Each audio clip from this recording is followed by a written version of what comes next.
अंधकार से प्रकाश की ओर भागे। संघर्ष की शुरुआत गांव के एक छोटे से कोने में रामनगर बसा था। यह गांव सुंदर था, पर यहाँ के लोग बहुत अंधविश्वासी थे। हर कोई भाग्य, ग्रह नक्षत्र और टोने टोटकों में विश्वास करता था। इस गांव में एक लड़का रहता था, रवि। रवि बचपन से ही तर्कशील था, लेकिन गांव के लोगों को उसकी बातें अजीब लगती थी। रवि के पिता किसान थे और माँ एक साधारण गृहिणी। उसके माता पिता चाहते थे कि वह पढ़ लिख कर बड़ा आदमी बने, लेकिन गांव के लोग पढ़ाई को जरूरी नहीं मानते थे। उनके लिए पुरानी परंपराएं ही सबसे महत्वपूर्ण थीं। भाग 2। गांव की परंपराएं और रवि की सोच। एक दिन गांव में एक महामारी फैल गई। लोग बीमार पड़ने लगे और धीरे धीरे गांव की स्थिति खराब होने लगी।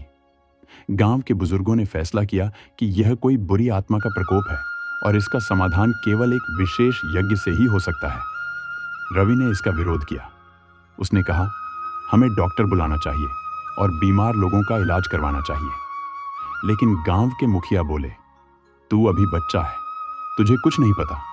हमारे पूर्वजों ने भी ऐसे ही समस्याओं को सुलझाया है।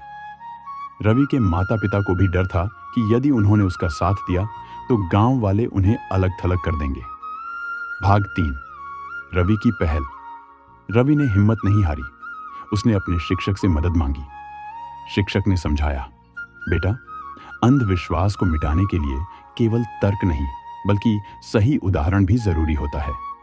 अगर तू कुछ ऐसा कर सके जिससे लोग अपनी आंखों से देख सकें कि विज्ञान ही सही रास्ता है, तो वे मान सकते हैं। रवि को एक योजना सूझी। वह अपने कुछ दोस्तों के साथ मिलकर पास के शहर गया और डॉक्टर को गांव में लाने की कोशिश की। भाग 4। कठिनाइयां और जीत।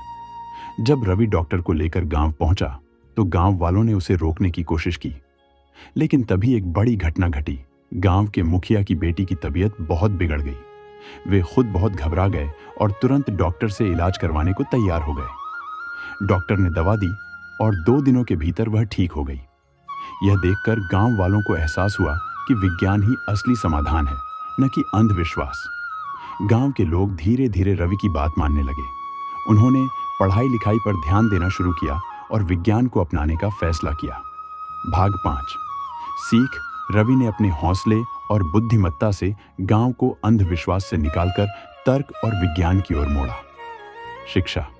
हमें केवल परंपराओं पर आंख मूंद कर भरोसा नहीं करना चाहिए।